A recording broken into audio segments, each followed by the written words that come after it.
Assalamualaikum warahmatullahi wabarakatuh.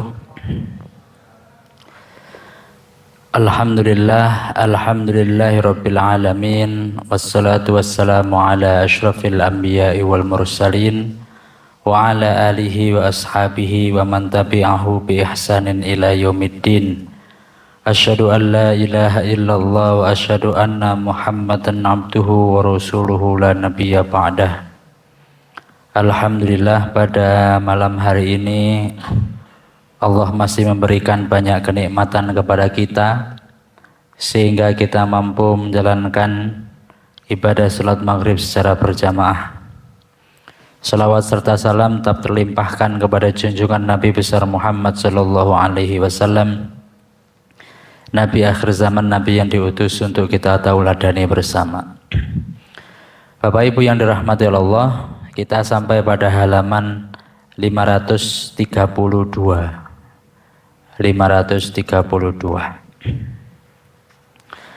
Pada pertemuan sebelumnya, ini 2 minggu kita tidak bertemu. Pertama karena Selasa kelima nggak ada kajian, dan yang ketiga karena saya tidak hadir. Ya, pada pertemuan sebelumnya kita telah membahas tentang perang Khaybar. Ada 3 pertemuan yang kita bahas dalam perang Khaybar ini.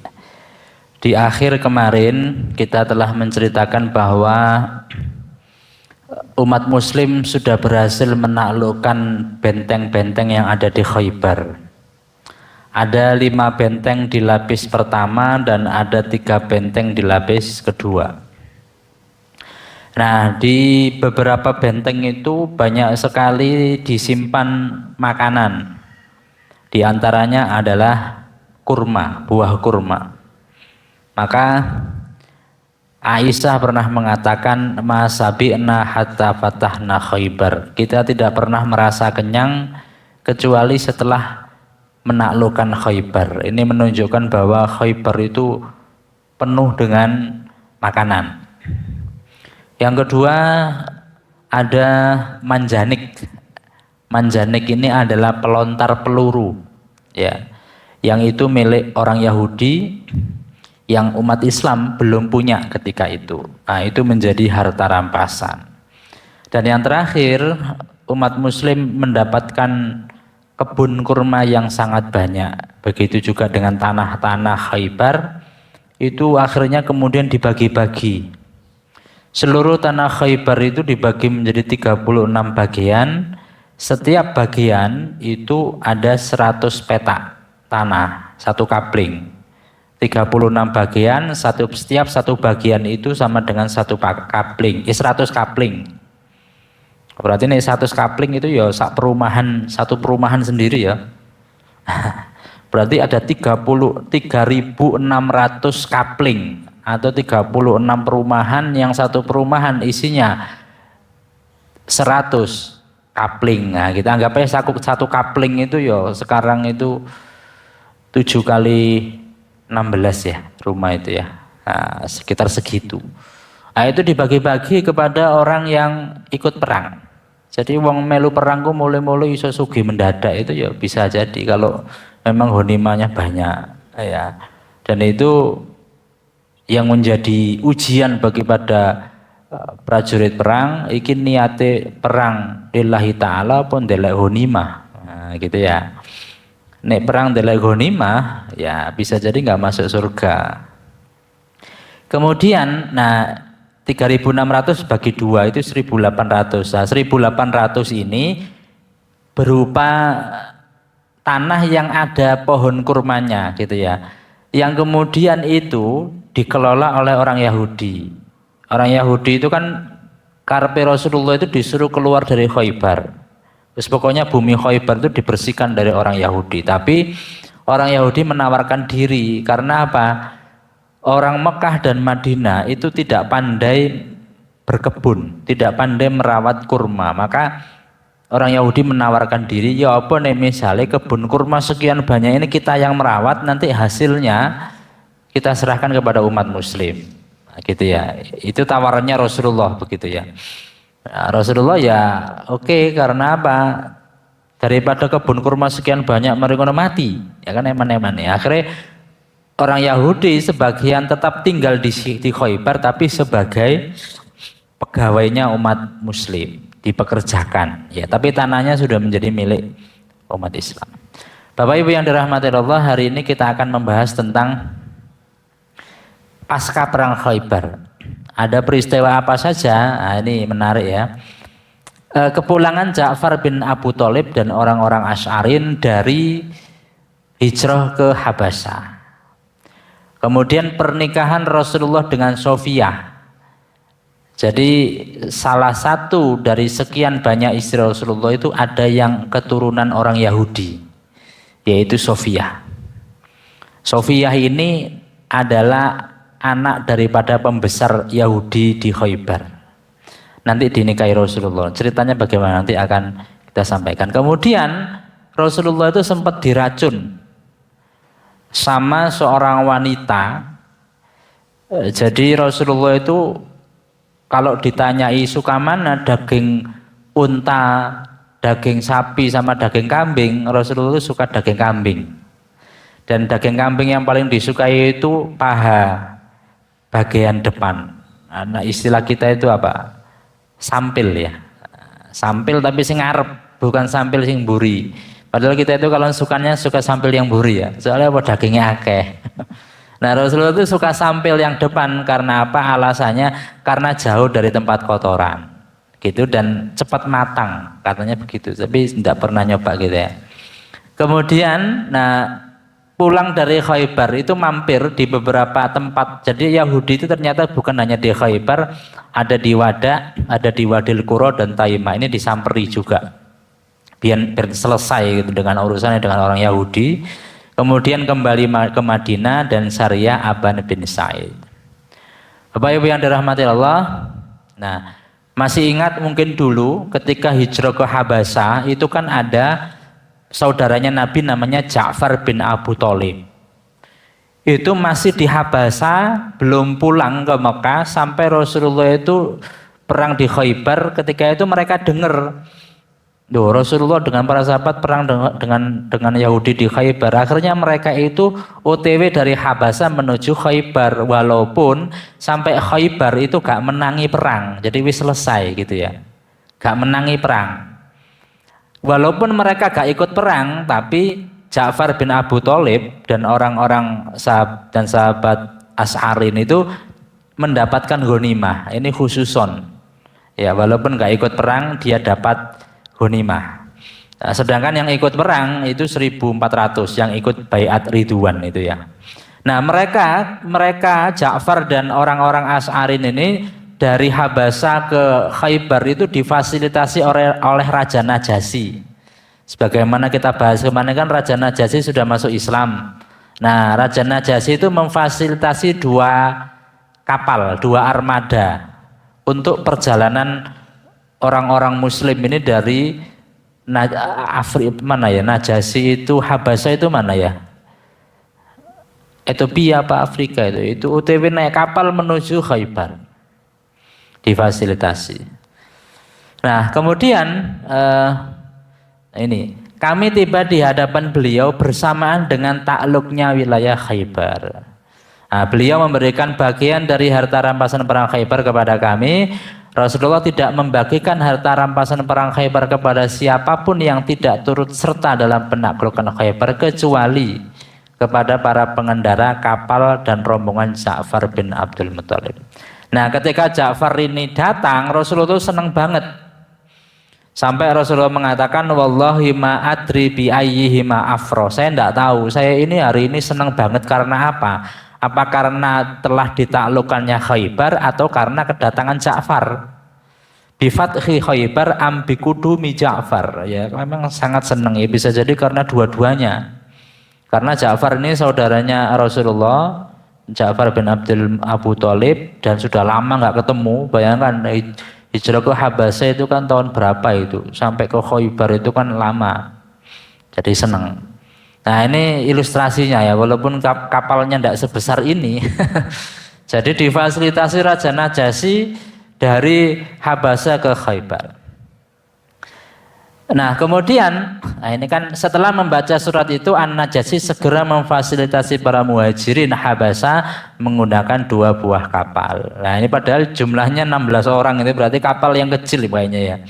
Di luar rombongan Abu Musa al-Asy'ari, di antara ke-16 orang itu terdapat anak-anak dan wanita.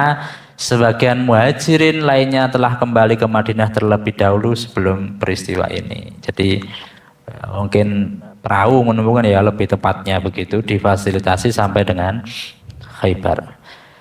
Bapak Ibu yang dirahmati Allah, kemudian pernikahan Rasulullah dengan Sofiyah. Nah, ini menarik ini, pernikahan Rasulullah dengan Sofiyah. Sofiyah itu anaknya Huyai, makanya namanya Sofiyah binti Huyai bin Al-Akhtab. Huyai bin Al-Akhtab itu pembesar Yahudi, ya, tokohnya orang Yahudi. Nah, Sofiyah ini tertangkap sebagai tawanan, ya. Kenapa? Karena suaminya itu namanya Kinanah bin Abu Al-Huqaiq. Ini kemarin kita ceritakan itu dibunuh karena pengkhianatan, karena menyembunyikan harta. Kan Rasulullah mengatakan, kalau kamu benar ya kamu nggak menyembunyikan harta. Iya, kita nggak menyembunyikan harta. Kalau ketahuan menyembunyikan gimana? Bara'at zimmatallah wa rusulih in katamtumuni syai'an. Allah dan Rasulnya tidak bertanggung jawab kalau kamu menyembunyikan harta. Oke, saya nggak menyembunyikan harta. Ternyata apa? Ternyata ketahuan menyembunyikan harta, akhirnya dibunuh. Nah, kemudian Sofiyah binti Huyai ini otomatis kan jadi janda. Setelah semua tawanan dikumpulkan, ya ini kan sudah dikumpulkan semua tawanan, ada kebanyakan tawanan itu selain laki-laki ya wanita dan anak-anak. Itu wanita dan anak-anak. Kemudian ada seorang sahabat namanya Dihya bin Khalifah Al-Kalbi datang ke hadapan Rasulullah. Ini sahabat. Wahai Rasulullah, berikan kepadaku seorang tawanan perempuan. Ada enggak seorang perempuan tawanan yang bisa saya jadikan budak? Itu kan banyak cewek-cewek itu. Ada enggak Rasulullah tawanan perempuan yang sekiranya bisa saya jadikan budak? Apa kata Rasulullah? Idhab fakhud jariyatan. Ya sudah, kamu pergi saja deleono sing mbok senengi ngono ya. Terus kamu ambil. Ya sudah, akhirnya Dihya itu pergi menuju tawanan wanita yang ada di situ, didolei. Akhirnya fa'akhoda Sofiyah binti Huyai. Akhirnya diambillah Sofiyah binti Huyai tadi, anaknya pembesar Yahudi. Sudah diambil, dijadikan budak. Lalu ada sahabat lain datang kepada Rasulullah itu komplain ya. Apa komplainnya? Ini bukan Dihya tapi sahabat lain ya. Wahai Rasulullah, apakah engkau memberikan Sofiyah binti Huyai, ya, putri penghulu Bani Quraidah dan Bani Nadir kepada Dihya? Samen ngasih nota itu Sofiyah binti Huyai itu kepada Dihya. Sungguh tidak ada yang pantas memiliki Sofiyah melainkan engkau seorang. Kenapa? Karena Sofiyah itu kan anaknya wong gede ya, anaknya pembesar. Maka mesti nenek nikah iku yo ambek yang gede pisan gitu loh. Kalau seandainya nanti Sofiyah yang anaknya pembesar itu nikah dengan seorang sahabat yang lain tuh iri. Mosok Dihya dikai anaknya, bahasanya anaknya ketua suku, aku gak oleh anak ketua suku gitu ya. Jadi istilahnya nanti derajatnya Sofiyah jadi turun dan derajatnya sahabat itu bisa jadi melebihi derajat sahabat yang lain. Lagi mestinya sing nikahi jenengan mawon. Wong jenengan itu pemimpin kita dan Sofiyah itu juga anak seorang pemimpin Yahudi. Nah, gitu ya. Nah, kemudian dipanggillah Dihya yang tadi Dihya rene ya. Ambek Sofiyah Gonrene, nah gitu ya. Dipanggil 2 orang itu. Setelah Rasulullah melihat Sofiyah binti Huyai, akhirnya kemudian Rasulullah berkata, khud jariyatan min sabi ghaira. Ndelok tawanan sing liya aja sing iki. Iki tak peke wae ngono ya. Soalnya anak sing iri mah ya. Ndelok tawanan yang lain untuk kamu jadikan budak, jangan yang ini. Ya. Khud jariyatan min sabi ghairaha. Setelah itu ya sudah, Dihya kan ya nggak mungkin menolak ya, akhirnya diberikan, akhirnya dia mencari yang lain. Kemudian Rasulullah menawarkan Islam kepada Sofia, ditawarkan masuk Islam dan ia pun menerima tawaran tersebut. Kemudian beliau memerdekakan Sofia karena masih menjadi tawanan perang ya, berarti kan harus dimerdekakan dulu, lalu menikahinya. Nah, pembebasan itu menjadi mahar karena membebaskan itu kan pakai uang ya, ditebus gitu. Peristiwa ini terjadi di tengah perjalanan pulang menuju Madinah dari Khaybar, tepatnya di wilayah Sa'd as-Sahba. Nah, waktu itu istri Rasulullah yang ikut itu namanya Ummu Sulaim. Kalau Bani Mustalik itu yang ikut kan Aisyah. Pulang bawa istri baru namanya Juwairiyah. Perang Khaybar berangkat bersama Ummu Sulaim, pulang membawa istri baru namanya Sofia. Jenengan pulang pergi nggak bawa istri baru? Nah, Ummu Sulaim ini yang merias Sofia binti Huyai untuk Rasul. Jadi Ummu Sulaim sendiri yang merias. Ia memberikan beberapa malam yang menjadi jatahnya kepada Sofia. Walimah pernikahan Rasulullah dan Sofia berlangsung keesokan paginya. Nah, ini saya tidak tahu, bisa jadi perintah tentang masa iddah itu belum turun karena ini suaminya kan baru meninggal di peperangan itu kan. Besoknya atau lusanya Rasulullah sudah menikahi. Bisa jadi belum adanya perintah untuk masa iddah, atau bisa jadi itu adalah khusus untuk Nabi, gitu ya. Kemudian, nah setelah menikah, beliau menghidangkan jamuan berupa bubur tepung dicampur kurma dan minyak samin. Rasulullah bermalam dengan Sofia selama 3 hari selama dalam perjalanan. Nah, ketika Rasulullah melihat raut muka penuh berseri di wajah Sofia, kayak tersipu malu begitu, Rasulullah bertanya, ada apa ini? Kamu kok senyum-senyum? Nah, manten anyar ya, senyum-senyum.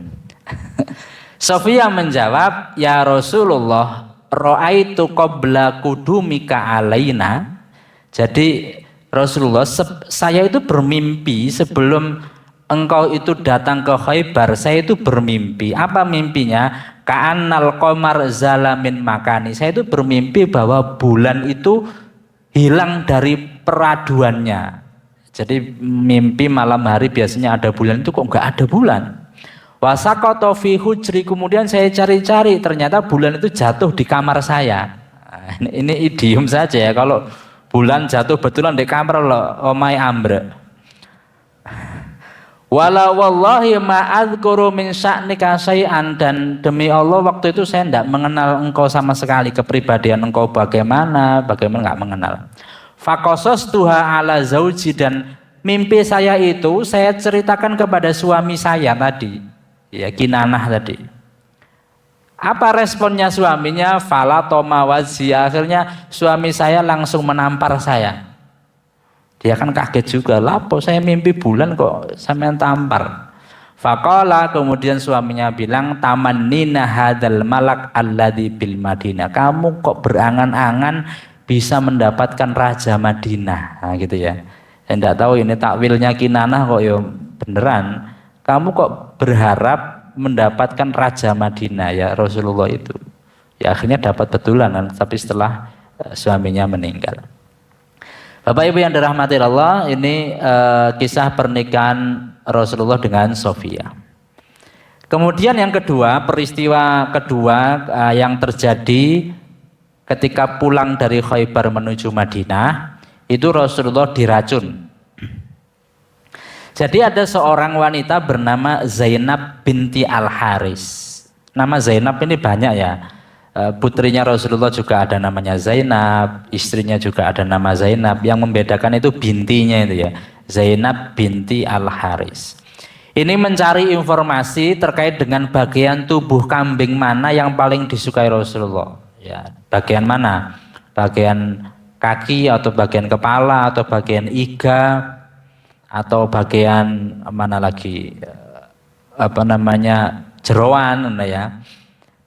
Bagian tubuh kambing yang paling beliau senangi adalah bagian paha bagian depan. Maka Zainab melumuri bagian tersebut dengan racun yang sangat banyak. ya di bagian paha depan itu, baru sisanya digunakan untuk meracuni bagian yang lain, barulah sisanya diratakan menggunakan racun yang sama di bagian yang lain ya. Setelah itu Zainab binti Al-Haris membawanya ke hadapan Rasulullah dihidangkan sebagai hadiah ya, mungkin habis menaklukkan Khaybar makan-makan begitu. Kemudian beliau otomatis ya mengambil paha kambing dulu itu dan memakannya. Setelah mengunyahnya, dikunyah, beliau merasa kok ada yang janggal ya. Rasanya kok nggak kayak biasanya ya. Kemudian Rasulullah memuntahkannya, dilepeh. Belum sempat dilek tapi sudah dikunyah. Kemudian Rasulullah mengatakan inna hadzal idham la yukhbiruni annahu masmum. Daging ini sesungguhnya memberitahu saya bahwa dia telah diracun. Jadi ini diantara mukjizat Rasulullah, daging itu loh bisa memberi informasi kepada Rasulullah, tidak tahu caranya bagaimana. Itu Rasulullah, jangan makan saya ini sedang diracun, mungkin gitu. Akhirnya dilepeh daging itu. Kemudian wanita itu pun dipanggil. Nah ini ilustrasinya daging kambing. Akhirnya wanita itu pun dipanggil dan langsung mengakui perbuatannya. Iya, saya yang meracuni engkau gitu ya.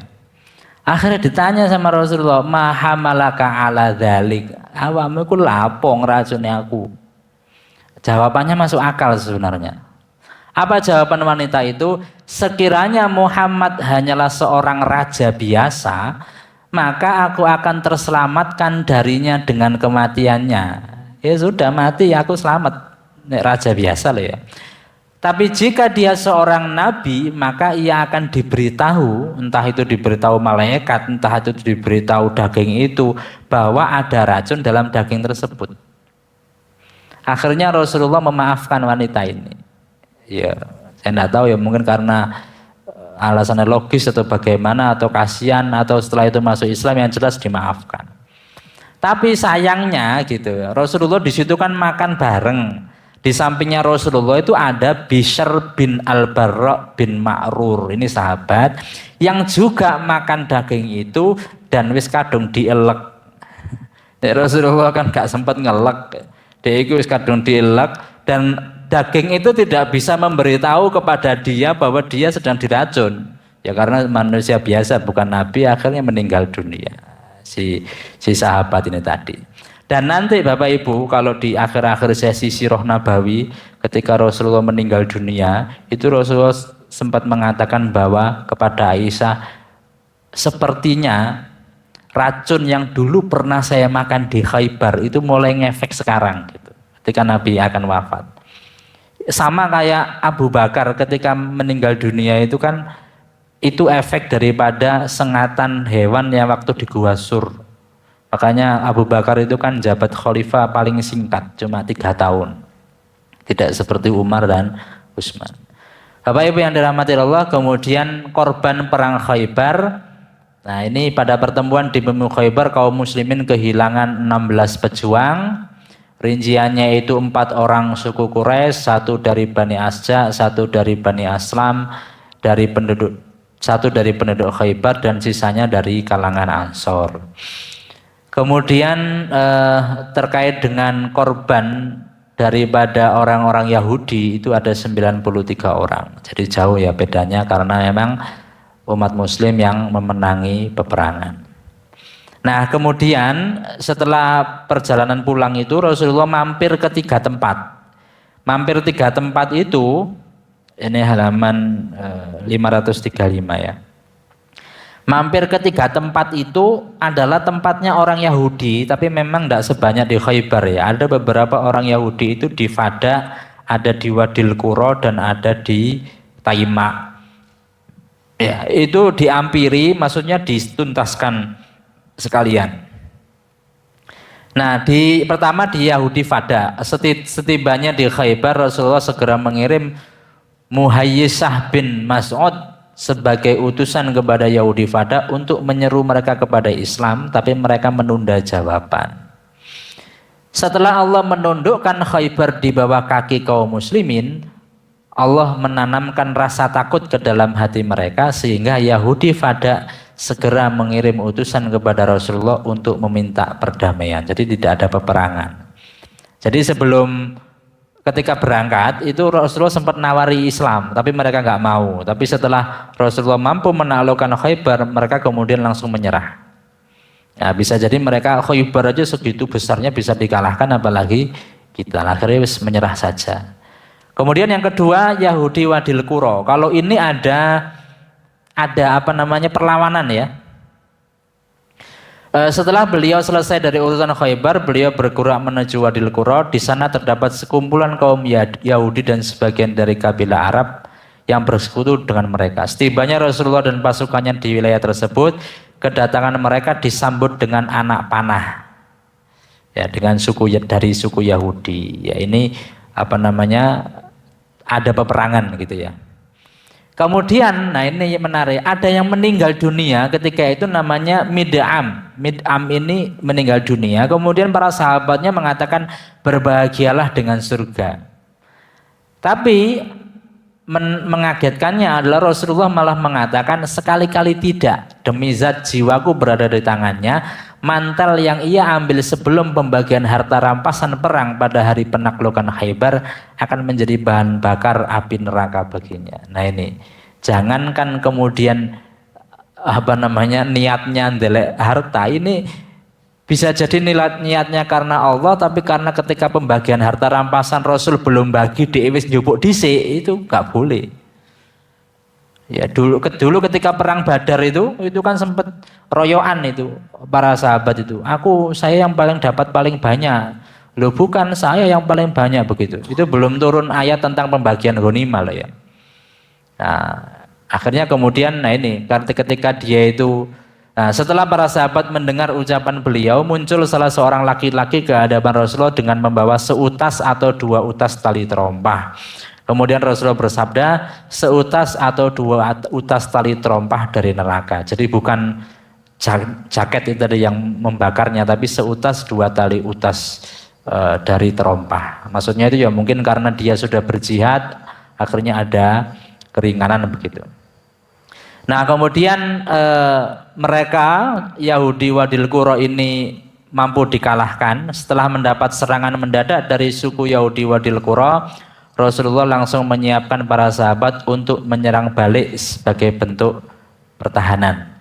Setelah membariskan para sahabatnya, beliau menyerahkan liwak panji perang komando yang berwarna putih kepada Sa'ad bin Ubadah dan royah panji perang berwarna hitam kepada beberapa sahabat. Nah ini ada perang tanding gitu ya antara umat Islam dan orang Yahudi, tapi pada di akhirnya kemudian kaum Yahudi ini sampai 11 pejuang, satu persatu mereka tumbang, melawan lagi umat Islam mereka tumbang, sampai 11 orang Yahudi tumbang. Kemudian, ketika masuk waktu sholat, Rasulullah dan para sahabat meninggalkan medan perang tanding untuk menunaikan sholat terlebih dahulu. Seusai sholat, barulah beliau kembali menghadapi Yahudi Wadil Qura, kemudian menawari Islam. Baru keesokan paginya, sebelum matahari setinggi tombak, orang-orang Yahudi mengibarkan bendera putih. Jadi besok paginya baru mereka menyerah. Ya. Kemudian mereka menyerahkan harta benda yang dimiliki dan takluklah Wadil Qura. Pada hari itu Allah menghadiahkan harta rampasan yang sangat banyak kepada Rasulnya. Rasulullah tinggal di Wadil Qura selama 4 hari. Di tempat itu beliau membagikan harta rampasan perang kepada para sahabat. Sedangkan tanah perkebunan dan tanaman kurma beliau serahkan kepada orang-orang Yahudi untuk digarap. Nah, ini sama dengan di Khaybar. Kemudian Yahudi Taima, berita bahwa Yahudi Khaybar menyerah dan tunduk kepada kaum muslimin disusul oleh Yahudi Fadak dan Wadil Qura, maka nyali mereka menyempit untuk melawan, sehingga kemudian mereka menawarkan perjanjian damai. Nah, di sini mereka memberikan surat perjanjian, jadi langsung menyerah.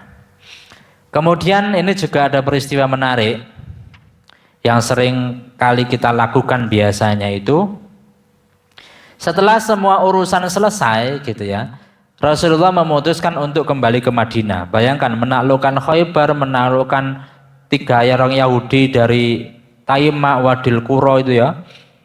Sehingga di tengah perjalanan ketika kaum muslimin tiba di sebuah lembah, mereka itu berseru, meninggikan suara.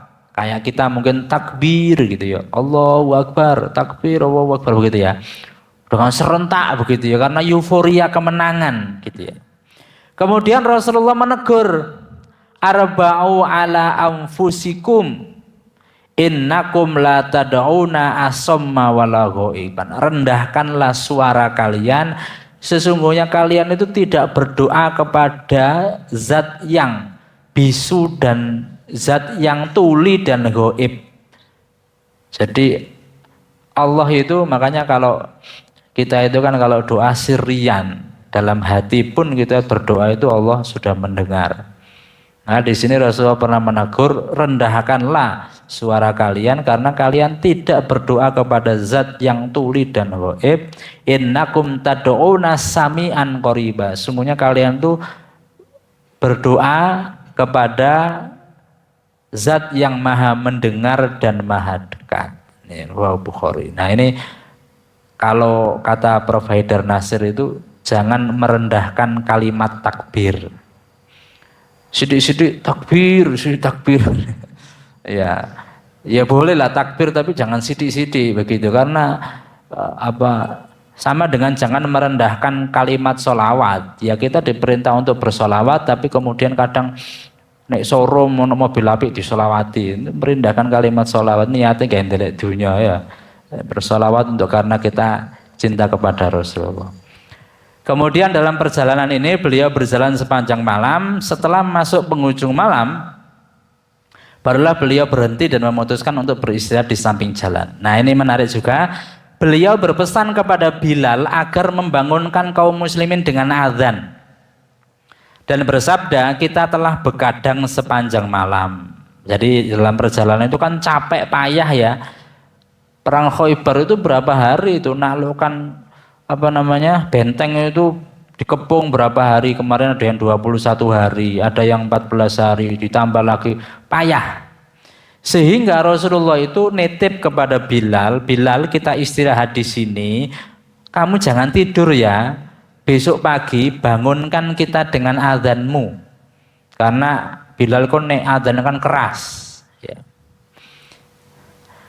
Karena beratnya rasa kantuk yang menyerang, akhirnya Bilal pun tertidur juga. Lah Bilal ini dikongkon ke oleh turu, ternyata tidur juga. Tidak ada seorang pun yang terbangun kecuali setelah matahari menyembul dari garis ufuk.